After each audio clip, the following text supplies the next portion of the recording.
आप सभी को सादर सत्यों जय गुरुदेव। हम आप सब इस आध्यात्मिक सत्संग सभा में बैठे हुए हैं। आत्मा और परमात्मा के मिलन का एक मार्ग खोजते हुए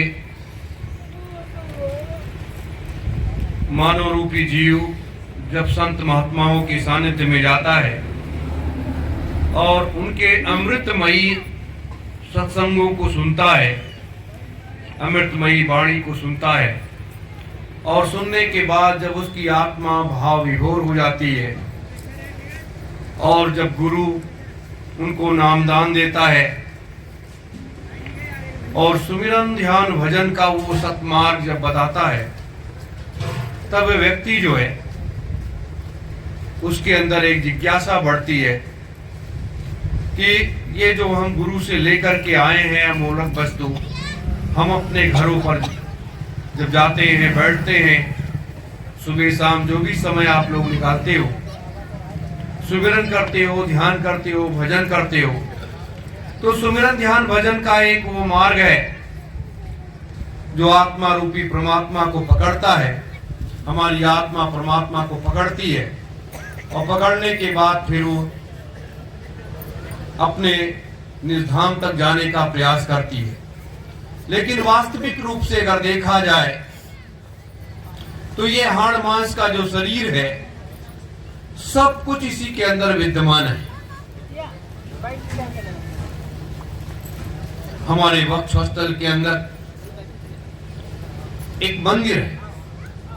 मंदिर के अंदर, इसके अंदर देवता बैठा हुआ है। जब हम सुमिरन ध्यान भजन करते हैं या किसी भी देवी देवता की उपासना करते हैं, किसी भी मंत्र का जाप करते हैं, तो ये मंदिर में बैठा हुआ देवता हमारी आत्मा को झकझोरता है और हमें और ऊर्जा देता है। और दूसरी सबसे बड़ी चीज क्या है, ये तो हमारा ब्रह्मांड है, लेकिन ये हमारी जो घाटी है, यहां पर परमात्मा बैठा रहता है।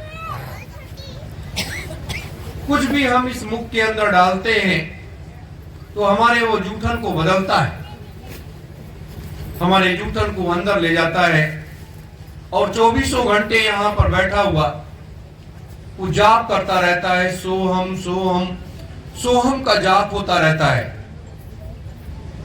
और सोहम का जाप जो होता रहता है, जब तक ये श्वासों की पूंजी हमारे शरीर के अंदर रहती है और ये जाप चलता रहता है, तब तक ये हाड़ मांस का शरीर जो है सुरक्षित रहता है। और जिस दिन ये जाप बंद हो जाता है, श्वासों की पूंजी खत्म हो जाती है, उस दिन इस शरीर के अंदर बैठी हुई जीवात्मा इस शरीर से निकल जाती है और निकल करके वो अपने धाम को चली जाती है। और इस हाड़ मांस के शरीर को परिवार के लोग ले जा करके शमशान घाट पर जला करके खाक कर देते हैं और सारे कर्म कांड करने के बाद कुछ दिनों के बाद परिवार के लोग अपने कामों में लग जाते हैं और धीरे धीरे हम उस चीज को भूल जाते हैं। ये क्रम एक सृष्टि का एक आधार है और इसी आधार के आधार पर सब चलता चला जाता है। जन्म और मृत्यु, जब हम माँ के गर्भ में होते हैं, उल्टे मलमूत्र में लटके रहते हैं, तो हम उसके अंदर 24 घंटे जाप करते हैं, नाम जप करते हैं और परमात्मा से प्रार्थना करते हैं कि हे परमात्मा, मुझे इस नर्क से जल्दी निकाल दो और जो भी कहोगे वो हम करेंगे। और जब हम जन्म लेकर के बाहर आते हैं, माँ के गर्भ से बाहर आते हैं, उसके बाद जैसे हमारा बचपना थोड़ा आगे बढ़ता है, फिर हम अपने सांसारिक कार्यों में लग जाते हैं और सांसारिक कार्यों में लग जाने के बाद जो हमने परमात्मा को वचन दिया था वो भूल जाते हैं।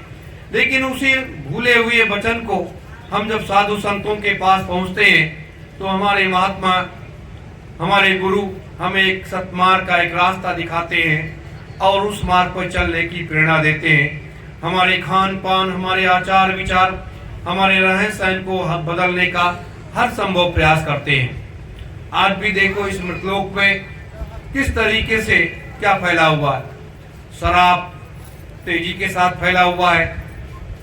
भारत का आम जनमानस या दुनिया का आम जनमानस लगभग 70% लोग शराब पीते हैं, 70% लोग मांस खाते हैं, और गुटखा और तंबाकू और सिगरेट, अन्न से वो तो अलग बात है, वो तो 95% लोग इसका प्रयोग करते हैं। तो आज का जो दौर है, जो आज का परिवेश है, और इन्हीं चीजों को महात्मा सुधारते हैं कि आप शुद्ध शाकाहारी हो जाओ, आप ये मांस मत खाओ, शराब मत पियो, नशा किसी प्रकार का मत करो। नशा करने वाला व्यक्ति जो होता है, वह व्यक्ति भी जो परमात्मा यहाँ बैठा हुआ हमारे जूठन को बदलता है, और उसको कितनी तकलीफ होती है जब आप इसके अंदर गंदे व्यसन को डालते हो, गंदी चीजों को डालते हो। और यही श्वास जो होती है, परमात्मा जब हम अपने अंतर से यहाँ अपने शब्द को निकालने का प्रयास करते हैं, तो परमात्मा जो यहाँ बैठा हुआ है हमारे शब्द को बाहर निकालता है। और जब हम किसी संत महात्मा के पास जाते हैं और उनसे नाम दान लेकर के आते हैं, जब हम नाम जप करते हैं, अगर आप गुटखा खाते हो तो भी तकलीफ होती है कि आप नाम जप लेते हो, नाम जप करते हो, और उसके बाद ध्यान करते हो, भजन करते हो, तो भी तकलीफ होती है। इसलिए किसी प्रकार के गंदे व्यसनों से बचो, इन बुराइयों से बचो, एक अच्छा रास्ते पर चलो, घर परिवार में सुख हो, शांति आए और सारे कलेश मिट जाए। लेकिन आज बाह्य संसार में क्या है कि जो व्यक्ति जितना भी गलत करता है उतना ही आगे बढ़ता है, और जो व्यक्ति अच्छे रास्ते पर चलता है, कलयुग उसको रोक देता है, उसको आगे बढ़ने नहीं देता। उसके अंदर तमाम चीजें ऐसी, कोई बीमारियों से, कोई परेशानियों से, कोई आर्थिक परेशानियों से किसी तरीके से वो ग्रस्त रहता है। तो इससे निजात पाने के लिए एक मार्ग निकाला गया। जब इन महापुरुषों का रहस्यमयी खेल, जैसे अभी दीदी माँ बता रही थी, शास्त्री जी बता रहे थे कि महापुरुषों का ये रहस्यमयी खेल होता है। महात्मा जब चाहते हैं इस मृतलोक में, तभी परिवर्तन होता है और तभी बदलाव आता है। जब तक महात्माओं की दया और मौज नहीं होती है, तब तक इस मृतलोक में कोई बदलाव नहीं आता है, और तब तक कोई भी वैसी आध्यात्मिक शक्ति इस मृतलोक में आती नहीं है। क्योंकि ये संत महात्माओं का देश है, ऋषि मुनियों का देश है, ये कर्मयोगियों का देश है। तो ये कर्म आधारित व्यवस्था है।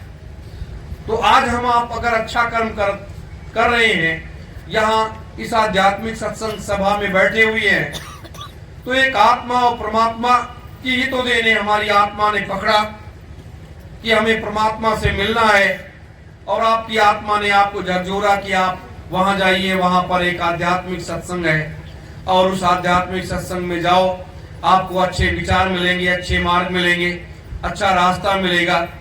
तो आप यहाँ आकर के बैठ गए। इस आध्यात्मिक सत्संग में जाति और धर्म और मजहब हर चीजों से महात्मा परे होते हैं। महात्मा जो होते हैं उनकी ना कोई जात होती है, ना कोई धर्म होता है, ना कोई मजहब होता है, क्योंकि वो सीधे सतलोक के वासी होते हैं और इस मृतलोक में आते हैं और मानव समाज के कल्याण के लिए वो काम करते हैं। क्योंकि आज जैसे अपने परम पूज्य स्वामी जी महाराज, बाबा जय गुरुदेव जी महाराज, वो सतलोक से चल करके इस मृतलोक में आए, तो वहां तो उनको सतपुरुष भगवान कहा जाता है। और जब मृतलोक में आए तो उनको हमने क्या कहा कि वो हमारे गुरु हैं, वो हमारे पिता हैं। उन्हीं को हमने परम पुरुष कहा, परम पिता कहा, परम आराध्य कहा, और उन्हीं को हमने गुरु कहा। लेकिन इस मृतलोक में गुरु बन करके आए, और जब गुरु बन करके आए तो उन्होंने हम आपको रूहानी सत्संग सुनाया। ज्ञान की अविरल धारा में हमें आप सबको नहलाया। नहलाने के बाद इस हाड़ मांस के शरीर को स्वच्छ बना दिया, और स्वच्छ बना देने के बाद हमें आपको सत्य के मार्ग पर चलने की प्रेरणा दिया। लेकिन कलिकाल की तपिश, कलिकाल का चपेटा और माया रूपी ये संसार है, माया रूपी ये संसार है। एक माया लक्ष्मी को कहा जाता है और एक माया जो है हमारे घर में हमारी देवियां, हमारी बच्चियां, हमारी माताएं, हमारी बहनें, एक माया का रूप वो है। लेकिन हम माया को किस तरीके से हम स्वीकार करते हैं? हमारी माँ है, बहन है, बेटी है, पत्नी है, तो ये जो माया का रूप है इसको हम अपने स्तर से स्वीकार करते हैं और वो घर की, इसीलिए उनको घर की लक्ष्मी कहा गया कि ये घर की लक्ष्मी है। तो घर की लक्ष्मी जो होती है वो घर में बड़ा सुधार लेकर के आती है। पूरा घर जो है वो लक्ष्मी चलाती है, घर की देवियां ही घर को चलाती हैं। परिवार में किसी प्रकार का मतभेद हो जाए, किसी प्रकार की कोई ऐसी समस्या उत्पन्न हो जाए तो भी वो देवी जो है वो उसमें सुधार लाने का हर संभव प्रयास करती है। और कहीं उसका पति, कहीं उसका भाई, कहीं उसका बेटा कोई गलत रास्ते पर जाने लगे तो पूरी ताकत लगा देती है उसको सुधार करने के लिए। लेकिन ये जो माया है, दूसरा जो जिसे हम धन कहते हैं, रुपया कहते हैं, इसे भी लक्ष्मी का नाम देते हैं। ये लक्ष्मी का अगर आप सदुपयोग करोगे, इसको अच्छे कार्यों में लगाओगे तो आपको ये फायदा करेगी। और जब हम बड़े पैमाने पर इस रुपये रूपी लक्ष्मी को इकट्ठा कर लेते हैं और इकट्ठा करने के बाद जब इसका हम दुरुपयोग करने लगते हैं, कोई शराब पीने लगता है, कोई मांस खाने लगता है, कोई किसी का कत्ल कराने लगता है, कोई कुछ करने लगता है, तो उसमें क्या है कि फिर वो बुराइयां पनपने लगती हैं, क्योंकि पैसा अथाह पैसा होता है और उस पैसे का प्रयोग करते लोग गलत गलत कार्यों की तरफ बढ़ जाते हैं। जैसे आज हमारे हिंदुस्तान के राजनेताओं में एक पैसे की भूख बढ़ गई कि हमें पैसा चाहिए। तो पैसे को प्राप्त करने के लिए उन्होंने पहले अपने बैंक खजानों को भरा, अपने घरों में रुपयों को डंप भरा, फिर उसके बाद विदेशी बैंकों के खजानों को भरा और इस तरीके से उनकी भूख आखिरी सांस तक, उनके मरने तक समाप्त नहीं हुई। तो वो गलत रास्ते पर उन्होंने उसका दुरुपयोग किया, सदुपयोग नहीं किया, दुरुपयोग किया। तो ये इन्हीं सारी चीजों को पहले के राजे महाराजे हुआ करते थे। वो संत महात्माओं के सानिध्य में जाते थे, उनके चरणों में लेट जाते थे, बैठ जाते थे और उनसे दीक्षा लेते थे, उनसे रास्ता पूछते थे कि हम अपनी प्रजा का पालन कैसे करें, हम प्रजा को कैसे सुखी रख सकें। ये महात्माओं का वो होता था। लेकिन आज वैसी व्यवस्था तो नेताओं के लिए है नहीं। आज तो लोग दूसरे रास्ते पर जाते हैं, गलत काम करते हैं। कोई जाति आधारित व्यवस्था को लड़ा रहा है, कोई धर्म आधारित व्यवस्था को लड़ा रहा है, कोई कुछ कर रहा है, कोई कुछ कर रहा है। लेकिन नहीं, हमारा आप लोगों से यही कहना है कि मनुष्य का शरीर लेकर के थोड़े समय के लिए हम आप सब लोग आए हैं, इस मृतलोक में आए हैं। तो इस मृतलोक की एक मर्यादा है, इस मृतलोक का एक संस्कार है और जब तक हम यहाँ पर रहें, जब तक नाम जप जरूर करें, श्वासों की पूंजी को हम संतुलित रखें और श्वासों की पूंजी को हम बचा करके रखें। और जितना ये नाम जप आप करोगे उतना ही आपके श्वासों की पूंजी बढ़ती चली जाएगी। जैसे प्रभु स्वामी जी महाराज ने आपको नामदान दिया, या जो भी संत महात्माओं से आपने लिया होगा, या किसी देवी देवताओं का आप नाम जप करते होंगे, कोई बात। तो ये समय का चक्र है, ये समय का खेल है और इस समय को खेल को खेलना हर व्यक्ति को पड़ता है। इस मृतलोक में कोई ऐसा व्यक्ति नहीं आया जो समय के खेल को न खेलता हो। वो समय आधारित व्यवस्था के हिसाब से उस खेल को खेलता है। राम ने इसी तरीके से खेला, कृष्ण ने इसी तरीके से खेला, बुद्ध जी ने भी इसी तरीके से खेला, मोहम्मद साहब ने भी इसी तरीके से खेला और ईसा मसीह ने भी इसी तरीके से खेला और हजारों संत महात्माओं ने भी समय के हिसाब से उस रास्ते को तैयार किया, समय के हिसाब से तैयार किया उस रास्ते। तो आज जरूरत यह है कि हमें सत्य के मार्ग पर चलते रहना चाहिए। तो सत्य के मार्ग पर चलने पर थोड़ी बहुत परेशानियां आएंगी, लेकिन वो सत्य का मार्ग कभी छोड़िए नहीं।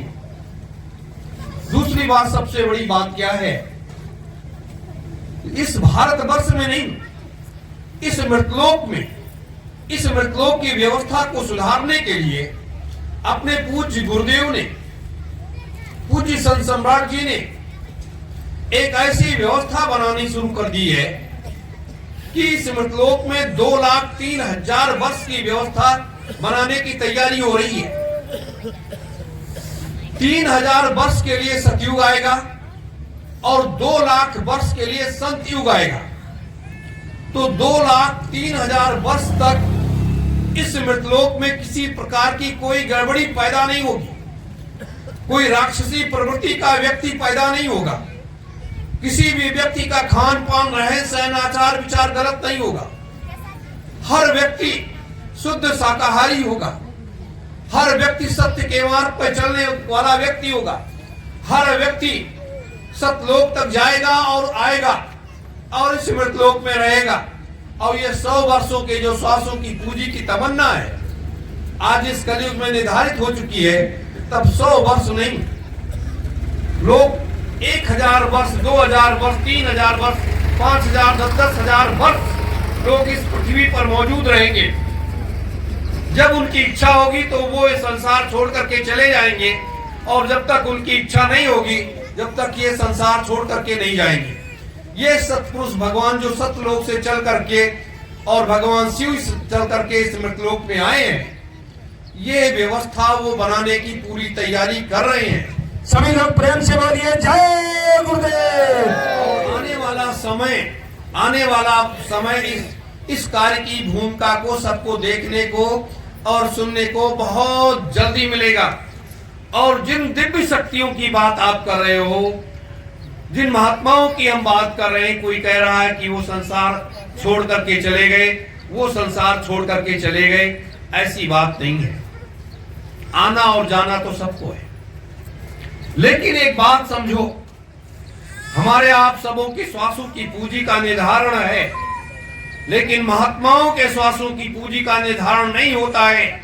महात्मा जब तक चाहता है इस मृतलोक में रहता है और अपने वो अंतर के कायाकल्प को बराबर किया करता है, बराबर कायाकल्प किया करता है और इस वाह रूपी मनुष्य रूपी संसार में वो अपनी लीलाओं को प्रदर्शित करता रहता है। इसीलिए कहा गया कि महात्माओं के एक अंश को अगर जान जाओगे तो आप पागल हो जाओगे। इसलिए महात्माओं के एक अंश के बारे में हम आप जैसे लोग नहीं जानते हैं। जितना वो बता देंगे उतना ही आप जान पाओगे, उसके आगे आप नहीं जान पाओगे। इसलिए निम्सा की उस पावन तपोभूमि पर, निम्सा की उस पावन तपोभूमि पर 88,000 ऋषियों की उस पवित्र स्थली पर, 88,000 ऋषियों के यज्ञ वेदी पर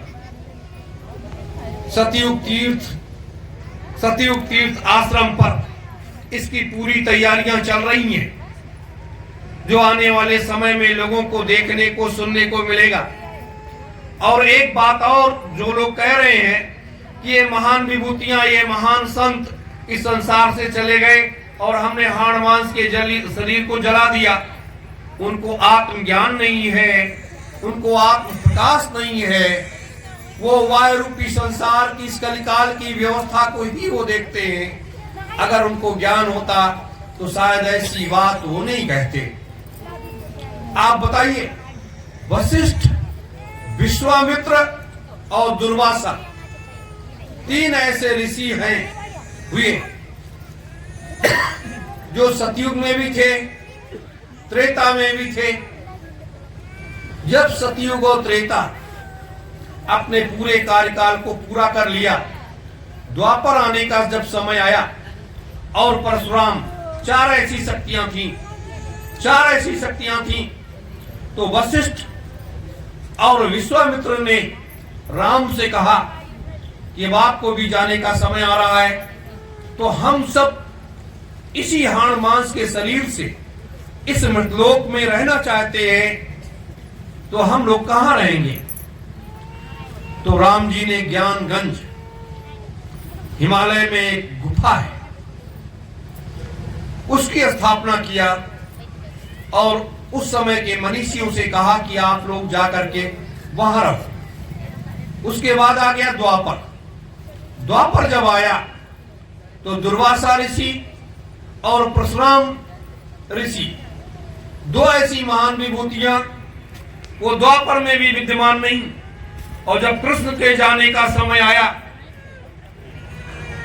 तब कृष्ण से परशुराम जी ने और दुर्वासा ने कहा, संदीपन ऋषि ने कहा कि अब आप तो जाने का समय आ गया है, हम लोग कहाँ रहेंगे। तब भगवान कृष्ण ने सिद्धाश्रम, हिमालय में एक ऐसी जगह है, सिद्धाश्रम का निर्माण किया जहां आज भी 3000 महात्मा उसी हाड़ मांस के सतयुग से लेकर के आज तक के महात्मा वहां पर आज बैठे हुए हैं। किसके इंतजार में? सत्पुरुष भगवान के इंतजार में, और उस चौथे महायज्ञ के इंतजार में बैठे हुए हैं कि कल वो चौथा महायज्ञ होगा, और उस महायज्ञ में ये 3000 महात्माओं का एक विशाल संगम सतयुग तीर्थ की उस पावन धरा पर, उस यज्ञ वेदी पर होगा। तब जिंदा रहने वाले लोग क्या जवाब देंगे कि इन मनीषियों को, जिनको हमने कभी देखा नहीं, हो सकता है उस जन्म में अगर मनुष्य का शरीर मिला रहा होगा तो हमने दर्शन किया होगा, और आज इस युग परिवर्तन की वेला में बिना शक्ति के परिवर्तन नहीं होता। कैसी शक्ति? आध्यात्मिक शक्तियों की आवश्यकता पड़ती है। राम ने संत महात्माओं के पास में जा करके उन शक्तियों को अर्जित किया। कृष्ण ने महात्माओं के पास जा करके उन शक्तियों को अर्जित किया, तब वो उतने बड़े काम को कर पाए। अगर देखा जाए आज तक इस मृतलोक में इतना बड़ा महाभारत नहीं हुआ, इतना बड़ा विनाश नहीं हुआ। वैसे कहा जाता है कि 50 करोड़ लोग मार दिए गए, लेकिन वास्तविक रूप से अगर देखा जाए तो महाभारत काल में 166 करोड़ लोग मारे गए थे। 166 करोड़ लोग 8 दिन में समाप्त हो गए थे। कृष्ण ने इस तरीके से चक्रव्यूह की रचना किया था। तो आज लोग लड़ रहे हैं, लोग संत महात्माओं को बदनाम कर दिया, महात्माओं को लोगों ने बदनाम कर दिया माया के इस ढेर पर बैठने के लिए। गुरु की आज्ञा की अवहेलना कर दिया, गुरु को जातिवादी बना दिया, एक जाति का आधार बना दिया। महात्मा की कोई जाति नहीं होती है, ये आधार होता है।